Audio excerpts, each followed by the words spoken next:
জনাব আব্দুল আওয়াল মিন্টু ভাই আজকে এখানে উপস্থিত রয়েছেন কেন্দ্রীয় নেতৃবৃন্দ, জেলা নেতৃবৃন্দ এবং অঙ্গ সংগঠনের নেতৃবৃন্দ। সবাইকে জানাই সোনাগাজী উপজেলা বিএনপির পক্ষ থেকে আন্তরিক শুভেচ্ছা ও অভিনন্দন। বক্তব্য বেশি কিছু দেওয়ার মতো নেই, বক্তব্য ইতিমধ্যে নেতৃবৃন্দ দিয়েছে। আমি শুধু একটি কথা বলে আমার বক্তব্য শেষ করব। আমরা 17 বছর আন্দোলন করেছি কিসের জন্য?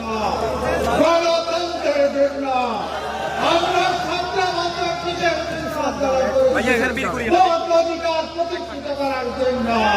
প্রিয় সহকর্মীবৃন্দ, আগামী 12 তারিখ দাঁড়ের শীষে ভোট দিয়ে বিজয়কে বিজয় করে গড়ে ফিরব আমাদের গণতন্ত্র প্রতিষ্ঠিত হবে ইনশাআল্লাহ।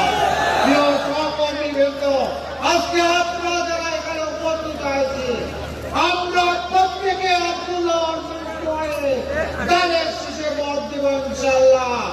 আমাদের মা বোনদেরকে আমরা কেন্দ্রে নিয়ে আব্দুল্লাহ মিন্টুকে ভোট দেব।